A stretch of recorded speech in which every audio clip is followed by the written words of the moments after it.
18 horas. Notícias de Manaus, Amazonas, Brasil e do mundo. Agora na Mix. Legal, em 6 horas 2 minutos, começando mais uma edição do 18 horas, segunda-feira, e hoje nós estamos aqui em nossos estúdios na apresentação Cid Soares.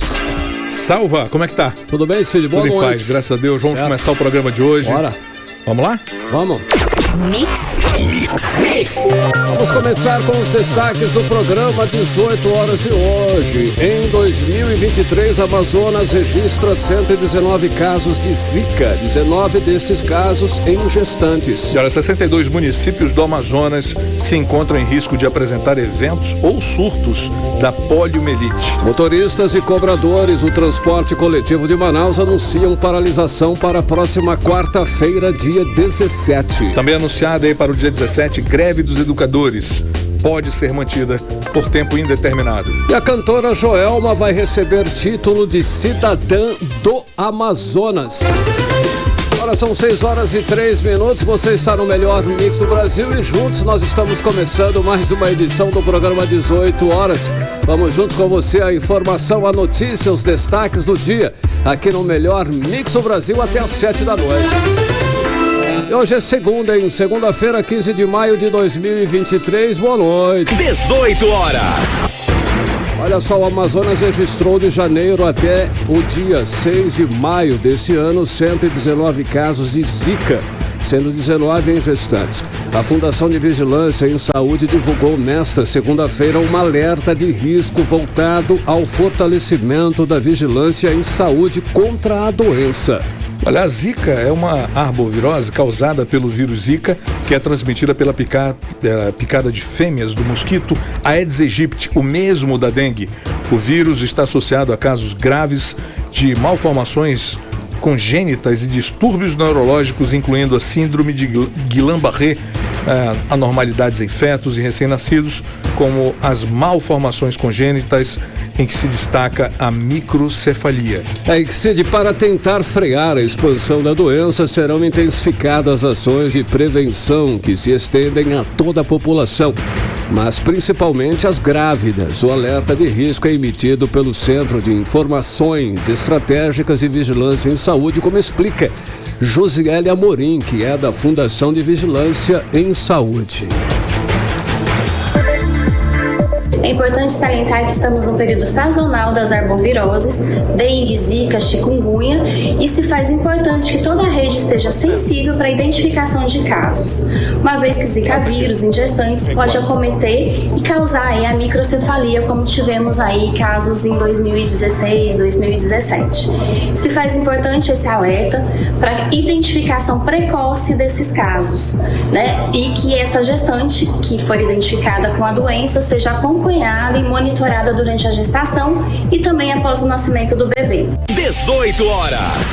Bom, as recomendações epidemiológicas incluem a sensibilização de profissionais de saúde para a suspeita de casos de Zika em gestantes, principalmente nos municípios onde não houve casos registrados, além de manter a vigilância nas demais cidades. Serão feitas inclusive buscas ativas e intensificação de controle do vetor, especialmente em áreas de transmissão confirmada de Zika, além da notificação imediata de casos suspeitos ou confirmados da doença por parte das secretarias municipais de saúde. Segundo Josiele Amorim, o combate aos criadouros do mosquito é a principal ação que todos devem fazer. Vamos ouvi-la agora. Lembrando que a principal ação é a prevenção e isso se constitui na eliminação de criadouros, ou seja, a gente combater o mosquito, né, o Aedes aegypti, eliminando os criadouros, lembrando aí do checklist 10 minutos, fazendo a sua inspeção diária nas suas casas, nos seus ambientes de trabalho. Isso é muito importante e deve ser sempre lembrado por todos. E aí, mais uma vez, é importante que toda a rede esteja sensível a identificar casos das arboviroses, dengue, zika e chikungunya. E uma atenção especial às nossas gestantes. É importante salientar que as pessoas, ao apresentarem exantema, febre baixa, dores no corpo, uma irritação nos olhos, né, na conjuntiva. Procure um serviço de saúde, com ênfase às gestantes. Procure um profissional que está acompanhando o seu pré-natal e relaxe esses sinais e sintomas. É muito importante o diagnóstico precoce e o monitoramento desses casos. 18 horas. Agora 6h07, olha, vale lembrar que entre 2015 e 2016, o Brasil viveu uma epidemia de Zika que representou uma das maiores emergências de saúde pública da história aqui do país. Além disso, a região Nordeste registrou o maior número de casos de bebês com microcefalia após grávidas terem contraído o vírus. E pesquisadores se mobilizaram até constatar que os casos de microcefalia estavam relacionados a um novo vírus transmitido pelo mosquito Aedes aegypti. A relação do vírus Zika com a microcefalia foi descoberta pelos pesquisadores do Instituto de Pesquisa Professor Joaquim Amorim, em Campina Grande, que fica lá no estado da Paraíba. 18 horas. Olha só, em atenção para este dado, mais da metade dos 62 municípios do Amazonas encontram-se em risco muito alto de apresentarem eventos ou surto da poliomielite. A informação é do governo do Amazonas. Exatamente isso, Carlão. Olha, são 35 municípios nessa situação. Outros 9 têm risco alto, 13 com risco médio e 5 com risco baixo de apresentar eventos ou surtos da poliomielite. A situação levou o Estado a antecipar, inclusive no último sábado, a campanha de multivacinação contra diversas doenças imunopreveníveis. O lançamento aconteceu no Centro de Educação em Tempo Integral Professor Garcitilzo do Lago Silva, no bairro Tarumã, zona oeste de Manaus. É isso, olha, até o dia 25 de maio, a Censa Manaus disponibiliza 171 salas de vacina, com 18 vacinas contra doenças imunopreveníveis, como a paralisia infantil e o sarampo. A repórter Nathalie Moraes acompanhou a abertura da campanha e traz mais detalhes pra gente. Vamos lá, Nathalie. A campanha de multivacinação segue até o dia 25 de maio, com o objetivo de atualizar o cartão vacinal de crianças e adolescentes na faixa etária de 0 a 14 anos. Durante o período, a Censa Manaus disponibiliza 171 salas de vacinação com a oferta de 18 imunizantes indicados contra a doença imunopreveníveis.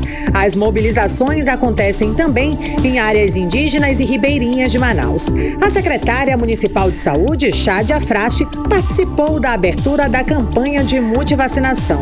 A titular da Secretaria Municipal de Saúde destacou as ações do Dia D, programada para o dia 20 de maio. Tão importante quanto vacinar é registrado. Então, só é visto quem é registrado. Então, chamar a atenção para que tenha-se o registro do trabalho que foi feito. Só assim a gente vai conseguir um resultado fiel, um espelho fiel e onde a gente tem que atuar. O subsecretário de Gestão da Saúde da Censa, Djalma Coelho, falou sobre a atuação da Secretaria de Saúde nas áreas indígenas e ribeirinhas aqui da cidade. Temos na zona urbana mais de 171 salas de vacina. Na zona rural nós temos a UBS fluvial, que transita no Rio Negro, no Rio Amazonas. Fora isso, nós temos algumas UBSs ribeirinhas e temos pontos de apoio que dão esse apoio à UBS fluvial ao atracar em algumas comunidades. Então nós temos 110 quilômetros de Rio Negro, 115 quilômetros de Rio Amazonas, percorrendo todas as comunidades, porque, como se diz, o SUS é para todos e não importa ter 30 mil pessoas ou ter 800 pessoas em uma comunidade. O SUS tem que chegar até essas pessoas e tem que ir à assistência. Segundo o diretor do Programa Nacional de Imunização do Ministério da Saúde, Éder Gatti, a campanha de multivacinação atingirá todo o território brasileiro, mas iniciou as atividades aqui na região norte pela proximidade com o país vizinho do Peru, que registrou recentemente um caso de paralisia infantil. Aqui no Brasil, o último caso de infecção pelo poliovírus selvagem aconteceu ainda no ano de 1989. A ação de multivacinação ela começa no estado do Amazonas por conta da emergência internacional que tivemos recentemente no Peru, o caso de paralisia infantil, e por conta disso decidimos adiantar toda a ação que estava sendo planejada para o Brasil como um todo aqui para o estado do Amazonas. E aí hoje nós estamos tendo a oportunidade de visitar a comunidade Nossa Senhora de Fátima no dia do lançamento para ver o trabalho da Prefeitura de Manaus, um excelente trabalho, uma unidade de saúde aberta em pleno sábado, vacinando as crianças, checando o caderneta, e é justamente isso que a gente espera da ação de multivacinação. É uma campanha de checagem de carteira, resgate da cobertura. O Brasil sempre foi muito exitoso com o seu Programa Nacional de Imunização. Nós conseguimos eliminar do nosso território várias doenças, entre elas a paralisia infantil, e agora com essas baixas coberturas, nós estamos com risco real dessas doenças voltarem. Durante a campanha, serão oferecidas 18 vacinas, incluindo a vacina contra a influenza, a gripe, para crianças de 6 meses a menores de 5 anos e a vacina contra a Covid-19 para todas as idades a partir de 6 meses de vida. O estudante Davi Lorenzo, de apenas 8 anos de idade, explicou o motivo de estar tomando a vacina e fez um apelo a todas as crianças. É muito importante para a gente não ficar gripado, não pegar doença, para ficar melhor.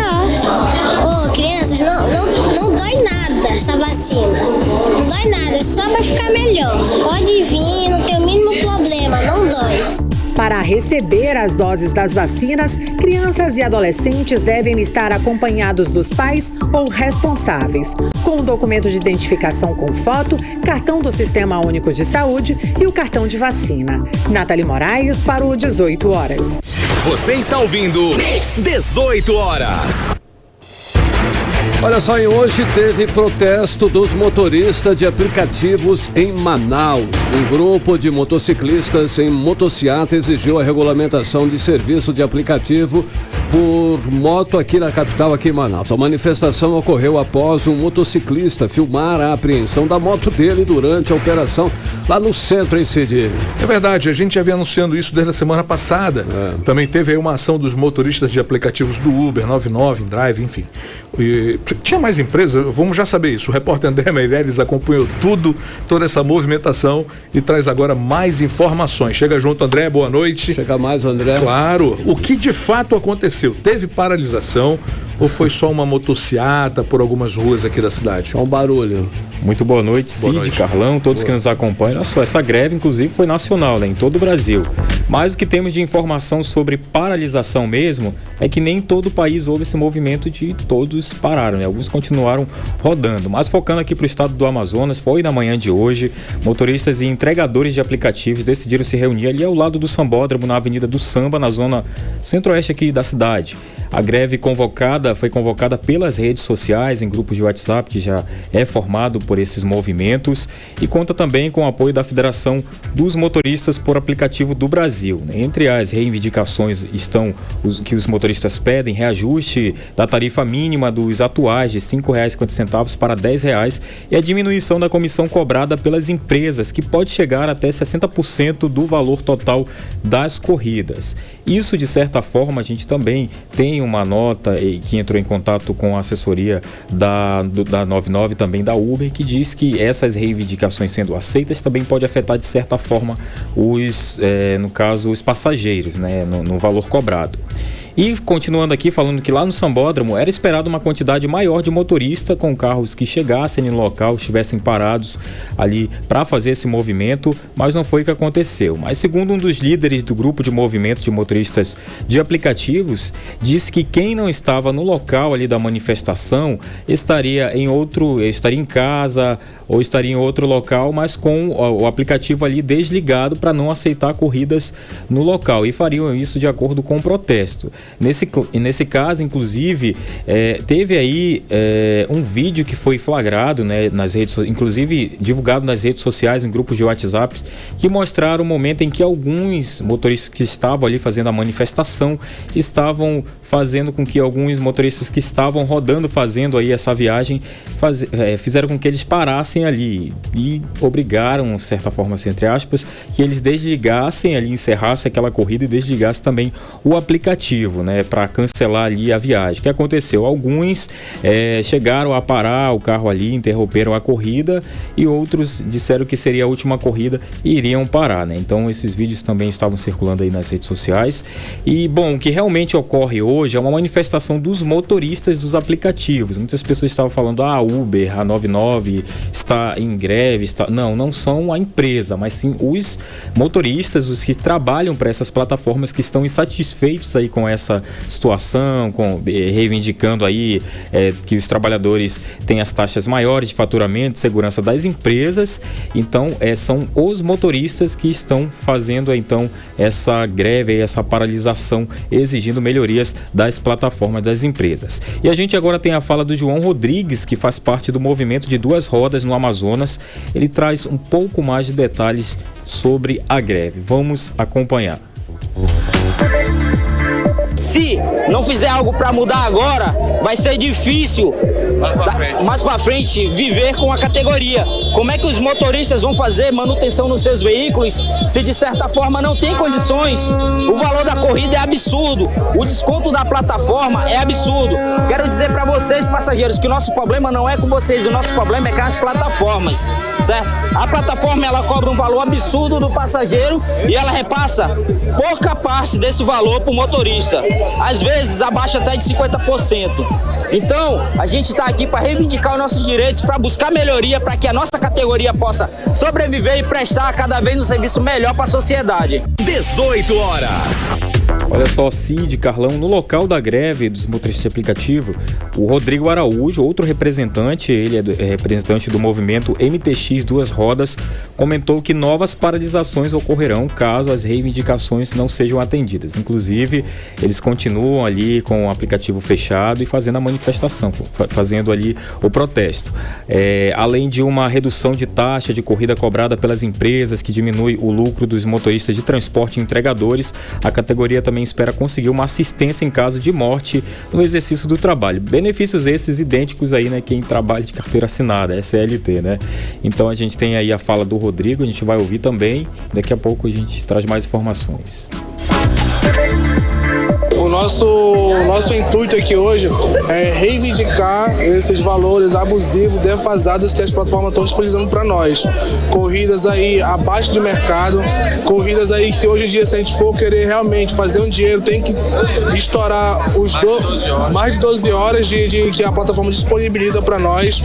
Então é muito ruim mesmo. Não tem como, tem que ter um reajuste. A nossa briga hoje, como o rapaz falou, não é contra o cliente, e sim contra a plataforma, entendeu? Mas também não é só preço, tem outras coisas, tem segurança, tem outras coisas, entendeu? Falta de passageiro, muitas coisas que tá acontecendo. 18 horas. A gente está ouvindo aí os manifestantes, né, se pronunciando e falando que sempre batendo nessa tecla que a confusão toda é realmente com as plataformas. E por falar nisso, as plataformas se pronunciaram de alguma forma, André? Olha, então, procuradas, a Uber e a 99 se manifestaram por meio da Associação Brasileira de Mobilidade e Tecnologia. E a associação disse que, abre aspas, respeita o direito de manifestação e informa que as empresas associadas mantêm abertos seus canais de comunicação com os motoristas parceiros, reafirmando a disposição para o diálogo contínuo de forma a aprimorar a experiência de todos na plataforma. Fecha aspas. Ou seja, a empresa aí se mostrou, né, prestativa aos seus motoristas, e a gente vai continuar acompanhando para ver o que acontece daqui para frente. Isso é só uma manifestação, não vai ter greve não, né? Não vai ter paralisação não. Tem essa informação? A intenção era que pelo menos aí 70% de todo ficasse, ele se manifestasse nas ruas, e os outros 30% desligasse de vez ali o aplicativo e ficasse realmente uma paralisação 100%, tipo um apagão em todo o país. Mas foi o que aconteceu. Alguns motoristas não aderiram a isso. Continuaram ali trabalhando. Ok, então, valeu, André, boa noite, 6h21, você era o melhor mix do Brasil. 18 horas. Nós estamos com mais uma edição do 18 Horas no Ar, os destaques do dia para você até às 7 da noite aqui no melhor mix do Brasil. Quem também está anunciando paralisação aí para a próxima quarta-feira, dia 17, são aí os motoristas e cobradores do transporte coletivo de Manaus. De acordo com o Sindicato dos Rodoviários, que representam esses trabalhadores aí, os empresários se recusam a negociar a correção salarial dos trabalhadores, Cid. Já o Sinetran está dizendo aí que mantém diálogo e que vai acionar a justiça para tentar impedir a paralisação no transporte público. A repórter Odinei Araújo acompanhou e tem os detalhes. Desde o mês de março, os trabalhadores do transporte coletivo de Manaus cobram correção dos salários. O Sindicato dos Rodoviários, que representa motoristas e cobradores de ônibus, afirma que em 2020 e 2021 os trabalhadores não receberam aumento. Em 2022, o dissídio foi parcelado em 2 vezes. Segundo o presidente do sindicato da categoria, Givanci Oliveira, há 3 meses a entidade tenta negociar com o Sinetran, o sindicato que representa os donos das empresas de transporte coletivo, e também com a Prefeitura de Manaus, mas até agora nenhuma reunião sequer foi marcada com os mais de 10 mil trabalhadores do setor.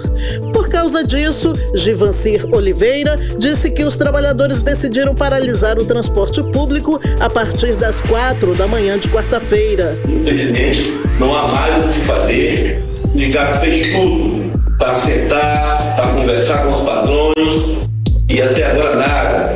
A direção do sindicato fez tudo já para chamar a atenção do Dr. Paulo Henrique, presidente do IMU, para que obrigar os empresários a aceitar na mesa de negociação, e até agora nada de reunião. Por esse motivo, por falta de negociação, por intransigência, os trabalhadores irão parar na próxima quarta-feira, a partir das 4 horas da manhã. A ideia é paralisar 50% da frota, mas de acordo com Givanci Oliveira, a greve vai depender do Sinetran e da Prefeitura de Manaus. O coordenador jurídico do Sinetran, Fernando Borges, diz que o Sindicato das Empresas de Ônibus tem negociado com os trabalhadores e ficou surpreso com o anúncio da greve. O Sinetran está negociando permanentemente com o Sindicato dos Rodoviários e nós estranhamos essa notificação de greve, de ameaça de greve para quarta-feira, por entendermos que a negociação está transcorrendo ainda, não é? Não há motivo para isso,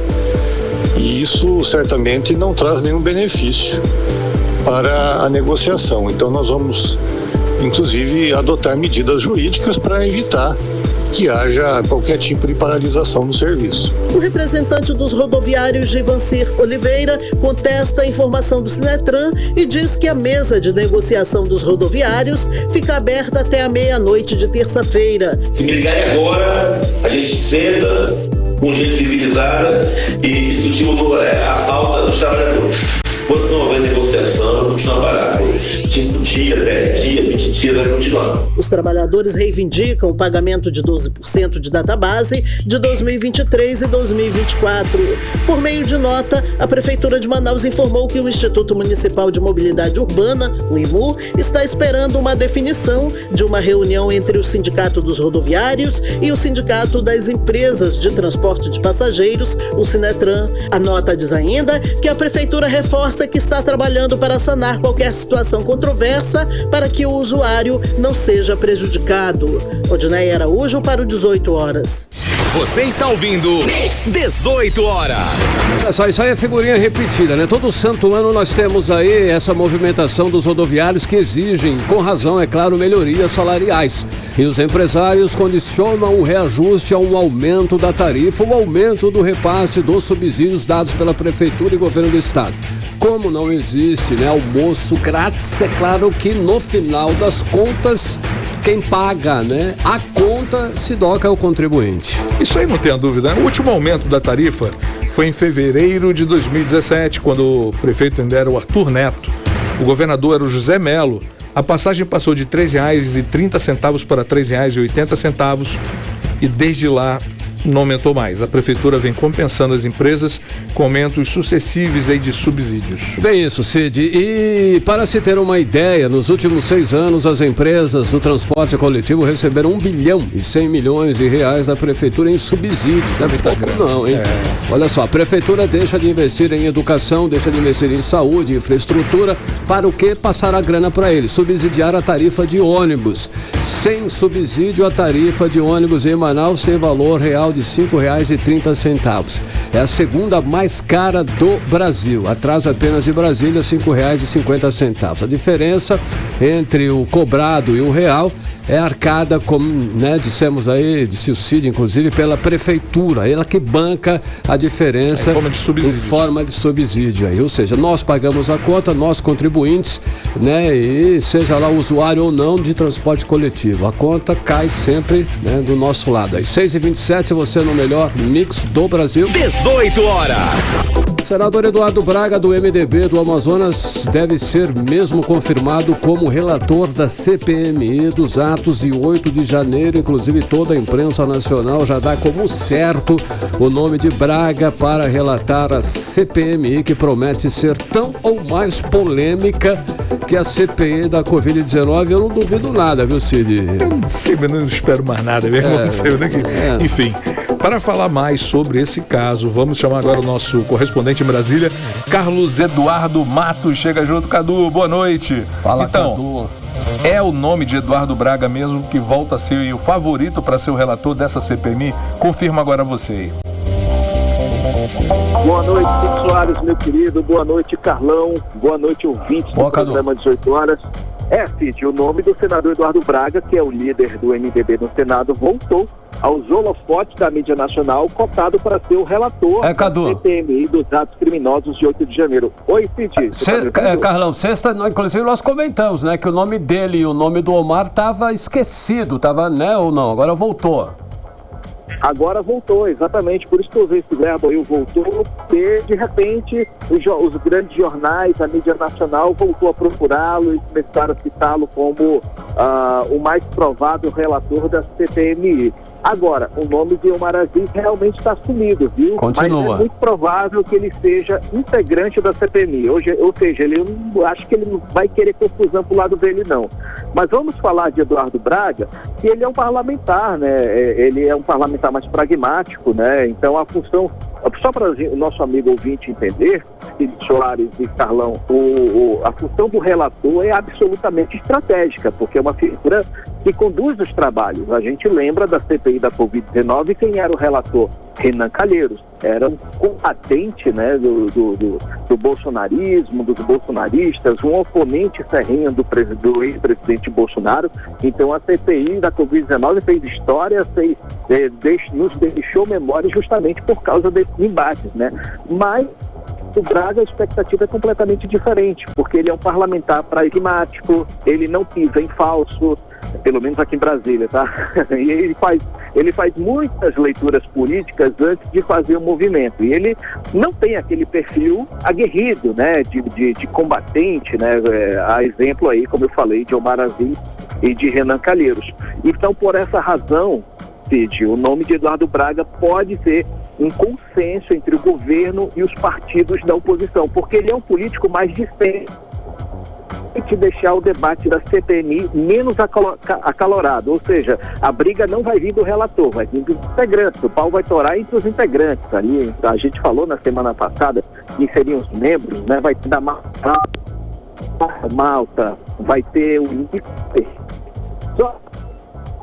os baderneiros, os corneteiros aí do bolsonarismo vão estar nessa CPI. Então essa briga vai ser entre eles e o governo, e não envolvendo o senador Eduardo Braga, que seria o relator. Então, pelo menos, essa é a expectativa. Agora, se... Cadu, teu áudio está cortando. Desculpa, dá para repetir que cortou o áudio? Cid, eu estou dizendo o seguinte, que o mais importante que a gente precisa frisar, uma leitura que a gente precisa fazer, é que Braga está sendo cotado, viu? Não há nenhum anúncio oficial nesse sentido de que ele vai ser relator, e nem ele, o próprio senador, ele está dizendo publicamente se aceita esse convite ou não. Até porque ser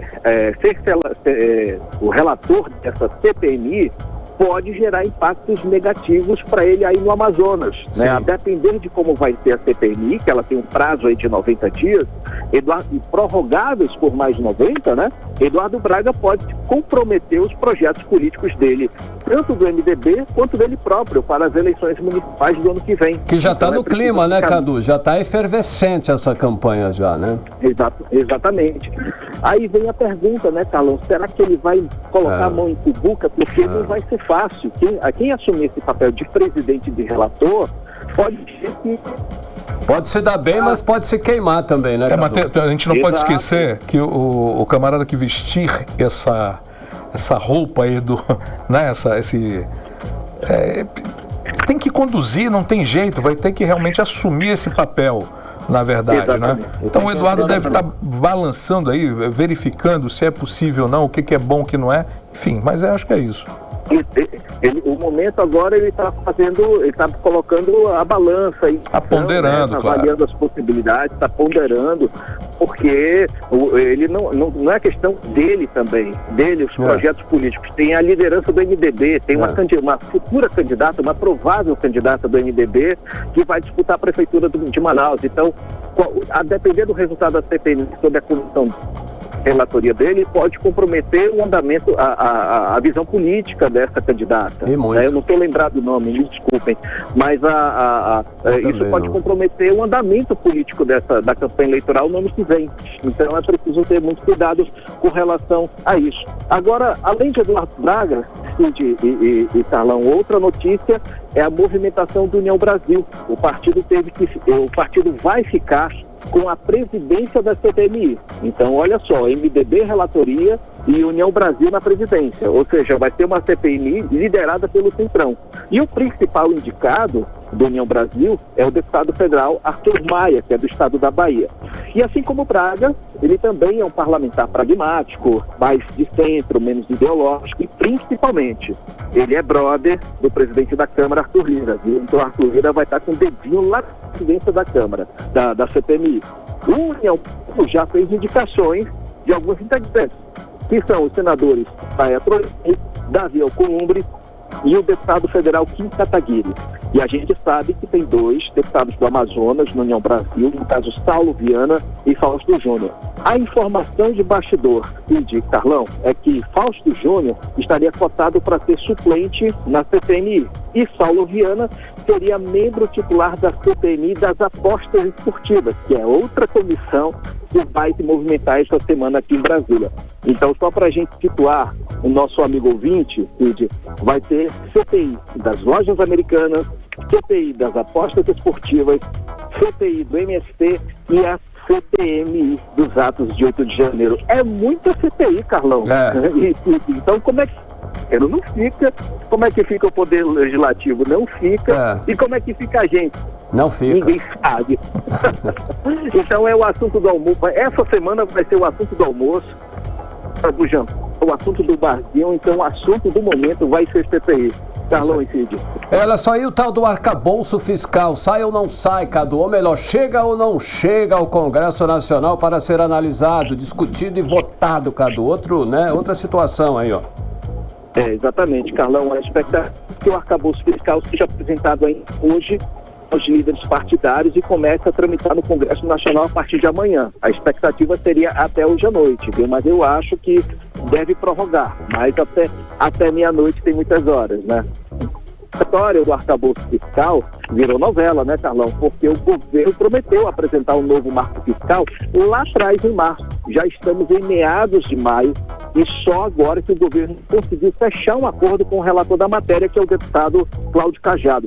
E hoje foi de muito cafezinho, muitos acordos que não foram tão assim proteger os programas caros, como o reajuste do valor do Bolsa Família, o reajuste do salário mínimo, ambos aí dentro do índice da inflação, que são 2 promessas de governo, né? O governo federal teve que aceitar diversas condições dos parlamentares. Entre elas, Carlão, a suspensão dos concursos públicos e o reajuste do salário dos servidores públicos. Ou seja, reajustou agora, anunciou o concurso, eu acho que não vai ter mais, viu? Então existe um outro dispositivo ainda mais perigoso, Carlão, que os parlamentares querem incluir nesse arcabouço fiscal. Estabelecer sanções ao presidente da República caso ele perca o controle das contas públicas. Veja só, vai ter um projeto que vai pegar ali pelo pé o presidente Luiz Inácio Lula da Silva. Ou seja, Carlão e Cid, o governo sofreu bastante para fazer esse acordo, para ter aprovado esse arcabouço fiscal, que nada mais é que as novas regras fiscais de controle de gastos da União. Mas é um projeto que está muito pesado para o governo, porém vai ter provavelmente a aprovação do Congresso Nacional. Carlão e Cid. Valeu então, Cadu. Mais uma vez aí agradecemos a sua participação direto de Brasília. Boa noite. Valeu, gente. Um abraço. Valeu, Cadu. Valeu. Agora 6h36, você no melhor Mix do Brasil. 18 horas. Olha só, a região da Amazônia registrou 768 focos de queimadas em abril deste ano. Essa taxa representa exatamente o dobro do acumulado no mesmo período do ano passado, quando 384 focos foram registrados, hein, Cid? Pois é, esse é o pior resultado desde 2020, quando o mês de abril registrou 789 focos. O pesquisador do INPA, Philip Fairchild, dá mais detalhes aí sobre essa situação na reportagem de André Meireles. Vamos conferir. Os focos de queimadas na Amazônia em abril de 2023 dobraram em um ano. A taxa representa exatamente o dobro do acumulado no mesmo período do ano passado, quando 384 focos de queimada foram registrados. O índice é calculado pelo Instituto Nacional de Pesquisas Espaciais. De janeiro até abril de 2023, foram registrados 3.577 focos de incêndio. Já no ano passado, o número foi bem menor, 2.684. A taxa representa um aumento de cerca de 33%. Este resultado se torna o pior desde 2020, quando o mês de abril registrou 789 focos. O pesquisador do Instituto de Pesquisas da Amazônia, Philip Fairchild, explica que uma das situações que vem aumentando o foco de queimadas na região é a extração de madeira ilegal, que aumenta a probabilidade de uma área pegar fogo. Isso prepara a floresta para a entrada de incêndios florestais. Inclusive, seja exploração de madeira legal ou ilegal. Não é que sendo legal você não tem esse problema, que aumenta a probabilidade de uma área pegar fogo, e também caso que pegue fogo, o fogo é mais quente e mata mais árvores. Então, isso mais que duplica o impacto da exploração madeireira em si. O que perde, porque se favoreceu o fogo, é mais do que o dano do próprio exploração madeireira. Então, é uma coisa muito preocupante e mostra a fragilidade da floresta, que nós temos que tomar medidas para controlar não só o desmatamento, não só queimadas propositais dentro das áreas desmatadas, mas também esse processo de fragilização com a exploração madeireira. No Cerrado, a situação dos focos de queimada continua em alta. Em abril, foram registrados 993 focos no bioma, número que representa um aumento de 16% em relação ao mesmo mês de 2022. No acúmulo do ano, a taxa de aumento é de mais de 4%, e até abril deste ano foram registrados 3.182 focos de queima no bioma, diferente do ano passado, quando o número era ainda 3.052. André Meireles para o 18 horas. Você está ouvindo 18 horas. Olha, 6h40, você no melhor Mix do Brasil, 18 horas no ar, a informação, os destaques do dia para você até às 7 da noite. Olha só, aí daqui a pouquinho você confere no 18 horas, que foi anunciada para o dia 17. Greve dos educadores pode ser mantida por tempo indeterminado. É o nosso assunto em instantes aqui no 18 horas.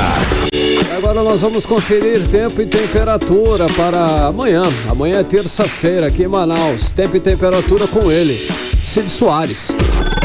Previsão do tempo. Bom, vamos lá, olha, de acordo com o Clima Tempo, amanhã o dia será de sol para variar, né? com muitas nuvens durante a manhã. Períodos de nublado com chuva a qualquer hora. Mínima de 23 graus e máxima de 29 graus. A umidade relativa do ar com máxima de 95%. Olha só, o Rio Negro subiu mais 2 centímetros de ontem para hoje. Desde sexta-feira foram 12 centímetros a mais. Com isso, o nível do Rio Negro no Porto de Manaus atingiu 27 metros e 66 centímetros acima do nível do mar. Muito bem, professores organizam greve para esta semana. Anunciada para o dia 17 de maio, a greve dos educadores será mantida por tempo indeterminado em Cid. É verdade, Carlão. Olha, até o momento o governo do estado não acenou com nenhum gesto de negociação com a categoria, que está com a database vencida desde o ano passado. Além de Manaus, outros 16 municípios do estado decidiram aderir à paralisação. Vamos aos detalhes com Odineia Araújo. O Sindicato dos Trabalhadores em Educação do Amazonas mantém a greve da categoria para o próximo dia 17 e, de acordo com a presidente do Sintean, Ana Cristina Rodrigues, o tempo em que a greve na educação vai durar só depende do governo do estado. Embora já tenha sido comunicado oficialmente, ainda não houve por parte do governo nenhuma iniciativa de abertura de diálogo e mesa de negociação. Portanto, a greve está mantida. Só depende do nosso empregador o tempo que a greve durará, pois está com ele o poder de abrir essa mesa de negociação. Já existe por parte dos trabalhadores uma programação para o período de paralisação, que já iniciou logo após a deflagração da greve, com a mobilização dos trabalhadores nas escolas, a comunicação à sociedade como um todo, e com certeza continuará depois da implantação da greve na quarta-feira. Os trabalhadores da educação reivindicam o pagamento de 25% de reajuste na database dos anos de 2022 e 2023. Também está na pauta de reivindicação as progressões por titularidade e tempo de serviço, além de plano de saúde para aposentados. Conforme Ana Cristina Rodrigues, presidente do Sintean, o calendário de atividades do período de greve inclui mobilizações diárias da categoria. Iremos estar todos os dias mobilizando os nossos colegas, comunicando à sociedade e buscando a abertura dessa mesa para que possamos ter um desfecho com sucesso para os trabalhadores que estão buscando somente o cumprimento das leis que já existem, para que a nossa database seja de fato cumprida e o nosso poder de compra seja restabelecido, bem como as demais pautas que os trabalhadores estão buscando como melhoria para o seu trabalho laboral e para a sua carreira. A database de 2023 dos trabalhadores da SEDUC venceu no dia 1º de março. A database de 2022 também está atrasada há mais de um ano. E as perdas salariais somam cerca de 25%. Além dos servidores da SEDUC em Manaus, trabalhadores de pelo menos 16 municípios decidiram aderir à greve. A greve dos trabalhadores da Rede Pública Estadual de Ensino será instalada nesta quarta-feira, às 9 da manhã, com um ato público em frente à Assembleia Legislativa do Estado. Odineia Araújo para o 18 horas. Você está ouvindo 18 horas.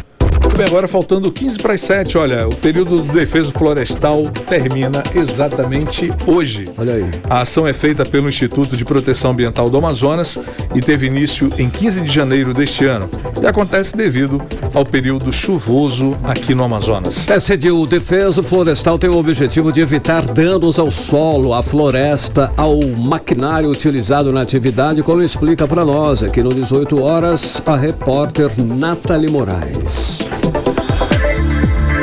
A partir desta segunda-feira, dia 15 de maio, encerra o período do defeso florestal, que é o tempo em que ficam proibidas as atividades de manejo na floresta para que esta possa se recompor e iniciar o ciclo natural de reflorestamento. Em 2023, a temporada de restrições iniciou ainda no dia 15 de janeiro, devido ao período chuvoso aqui no estado, evitando mais danos ao solo e à floresta. Segundo o IPAAM, o Instituto de Proteção Ambiental aqui do Amazonas, Amazonas, esse tempo é importante que o tempo e a limitação sejam respeitados pelos trabalhadores que exercem as atividades de manejo dentro das nossas florestas, para que a natureza possa ter um tempo suficiente para crescer e reflorestar as áreas mais atingidas. O gerente de controle florestal do IPAAM, Márcio Dalmo, explica que durante o período de restrições são realizadas avaliações das atividades desenvolvidas. Neste período de paralisação são avaliados relatórios de atividades apresentados pelos responsáveis técnicos e comparados com imagens de satélite para verificar se a exploração está ocorrendo dentro da área autorizada. Assim, os planos de manejo com licença de operação ativa e demais documentações regulares junto ao IPAAM terão acesso aos sistemas liberados. Com o fim do período do defeso,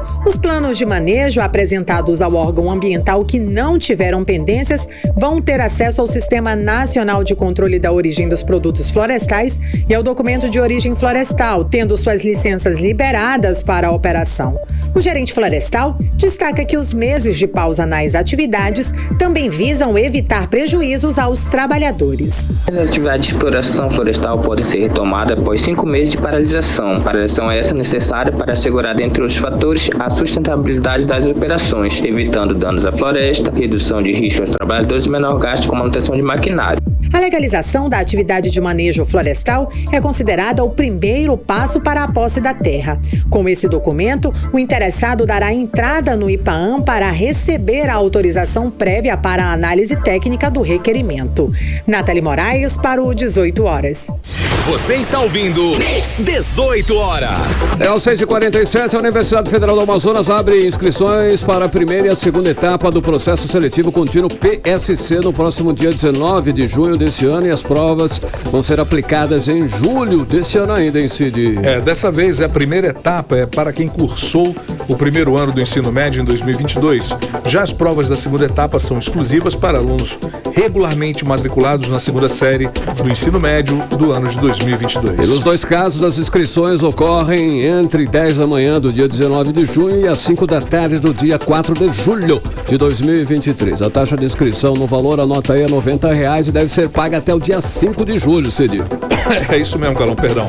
As provas da primeira etapa serão aplicadas no dia 30 de julho deste ano. Benjamin Constant, Coari, Humaitá, Itacoatiara, Manaus, Novo Aripuanã, Santo Antônio do Içá, São Gabriel da Cachoeira, Tefé e Parintins são as cidades de aplicação da prova de conhecimentos gerais. 6h48, tempo e temperatura para hoje à noite. Noite de segunda-feira, Cid Soares. Previsão do tempo. Então, olha, de acordo com o Clima Tempo, temos 90% de chance de chuva. Possibilidade de até 20 milímetros, hein? À noite, a mínima será de 25 graus. E agora nós vamos conferir os bastidores da política local, da política amazonense. Nós estamos aqui em nossos estúdios com ela, Cíntia Blink, que sabe tudo sobre política local. Cíntia, então a farra dos prefeitos com shows continua forte. A gente tem noticiado aqui vários eventos que custam bastante caro. A prefeitura da pequena cidade de Inhamundá vai pagar aí R$500 milhão por um show de João Gomes. É isso mesmo? Nem sei quem é. Eu também não conheço muito bem ele. João Gomes, desculpa, eu não conheço. Boa noite, Carlão. Boa noite, Cid. Boa noite pra você que tá com a gente na 100.7. Você certamente conhece, mas não tá ligando aí o nome à música. A pessoa. O João Gomes, pô. Não sei. Qual é a música? Eu não vou cantar aqui, que eu quero que a audiência continue com a gente. Mas então, Prefeitura de Inhamundá, como você falou, contratou aí sem licitação o cantor de forró João Gomes por R$500 milhões, R$500 mil, para apresentação na 4ª exposição agropecuária de Inhamundá, o Expoan, que já acontece aí há um tempo realmente. O contrato ele foi firmado aí na sexta-feira pela prefeita Raimunda Maria Brito Pandolfo e publicado hoje no Diário Oficial do município. A Expoan ela acontece no fim do mês, agora em maio, dias 26, 27 e 28, e isso foi anunciado dia 3 de abril, que haveria aí esse show do João Gomes, que ele seria a grande atração nacional.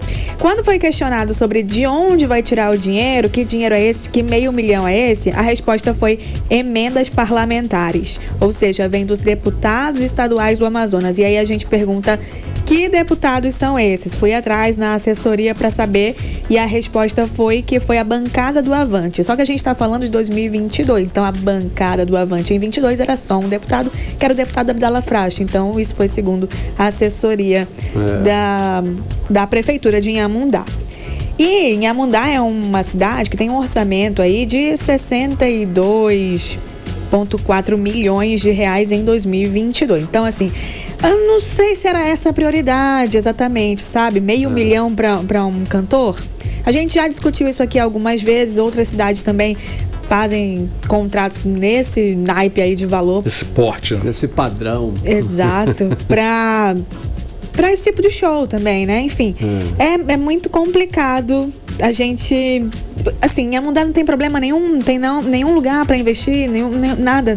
Então tá podendo fazer show, tá? Não tem outro artista mais barato também? Não tem um artista local também, bom né? Ou sei lá, bom, exato, Enfim, muitas questões são levantadas, mas o fato é que são aí 500 mil vai ser empregado no show de forró de João Gomes. Isso se a gente não tiver alguma intervenção, porque já aconteceu também, né? De ter Ministério Público, Tribunal de Contas impedindo de acontecer coisas assim. É isso, Cid, Carlão. Bom, a deputada Joana Dark, dona Blank, depois da novela da Capivara Filó, agora ela virou blogueirinha, isso é sério? É novela, é filme, é série, tem de tudo, né, sobre a Capivara Filó. Bom, Joana Dark, depois dela faltar a sessão pra ir em podcast, pra dar entrevista, pra fazer tudo que ela vem fazendo aí por conta da Capivara Filó, agora ela aparece nas redes sociais dela mostrando roupa e mostrando preços e dizendo, meninas, olha só que bacana. E ela ataca aí de blogueira numa loja de roupas. E também ela fala assim, eu vou trazer o preço das peças, tá, gente? Porque assim, eram peças de 1.000 e tanto, 2.000 e tanto, quase 3.000, uma saia. Ela só mostrou saia até onde eu vi. Mas, assim, são preços que não são tão baratos assim. Na verdade, nem um pouco barato, 3.000 numa saia. E ela ainda põe na legenda assim, tem preço para todos os bolsos.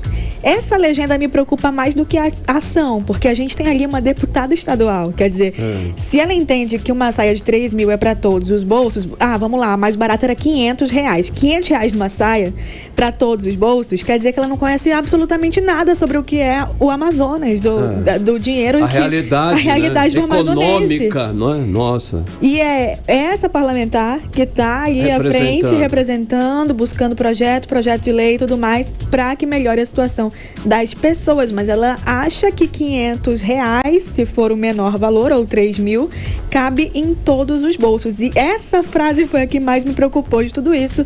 E claro, há um verdadeiro deslumbre ali pela deputada dela mostrar esse tipo de coisa nas redes dessa forma, e olha, meninas e tudo mais. Eu acho que é um sonho realizado, assim, virar uma blogueira. Mas isso não é só da Dark, viu? A gente fala da Dark porque ela está em evidência e ela tomou essa ação. Mas a gente tem também, por exemplo, o deputado federal Saluviana, que está fazendo um podcast para falar sobre séries e filmes e tudo mais. Não pode fazer? Pode, claro que pode. Mas parece pra gente que, há uma grande vontade de ser visto como um influencer, ou de tomar esse lugar de famoso da internet.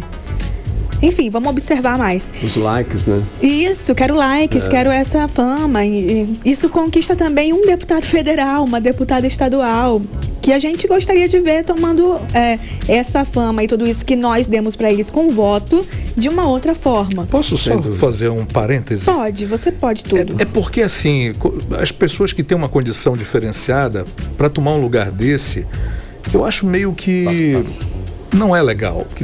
Sabe, você... Eu acho que pode, agora... Não, poder pode. Mostra pra gente... Mas é meio desleal. Mostra pra gente, por exemplo, quando ela traz essa frase de pra todos os bolsos. Bom conhecer a Joana Dark e achar que todo bolso cabe R$500 uma saia. Rebelica, olha só, o debate na Câmara dos Vereadores foi em relação aos subsídios concedidos às empresas de transporte coletivo, né? Teve esse debate aí. Qual foi o ponto central aí desse debate, Blink? Falando aí, né, num negócio mais sério aí. Certo. O Instituto Municipal de Mobilidade Urbana, IMMU, o diretor-presidente, Paulo Henrique, esteve lá na Câmara dos Vereadores para falar sobre isso, e ele disse que houve um repasse aí da Prefeitura para a empresa de transporte de quase 400 milhões de reais em 2022. Ainda assim, a conta não está fechando, tanto que a gente está aí às vésperas de uma greve, como vocês já trouxeram aqui. E por que essa conta não fecha, né? Porque o valor mensal do subsídio está em mais ou menos 33 milhões. Só que o custo do sistema está em 67 milhões mensais. O que está sendo cobrado aí pelos funcionários é um reajuste de 12% no salário. E a gente está a ponto aí de ver uma greve. Então ele foi lá mais para dizer como que a prefeitura está colaborando para esse momento, né? O quanto ela já colocou de dinheiro e tudo mais. Inclusive nós comentamos bastante aqui hoje já esse assunto, né? Exatamente, mas eu trago mais informação assim que eu tiver. Então, legal. Combinado? Combinadíssimo. É isso por hoje? É isso. Obrigada. Valeu, até amanhã. Até amanhã. 6h56, você está no melhor mix do Brasil. Os destaques do dia até às 7 da noite. 18 horas. E agora? Mix. 18 horas. Esporte.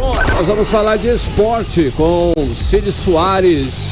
Cid, o que aconteceu nesse final de semana com o Fogão? O Fogão que é o Botafogo, né? Meu irmão. O líder e tal, cara da parada, agora... Né? Fim de semana recheado de gols e tretas, é claro, né? Bom, começar pelo Palmeiras. Perdeu a chance aí de dormir na liderança, com o empate alviverde, chegou a 14 pontos, um a menos que o Botafogo, que joga amanhã contra o Goiás fora de casa.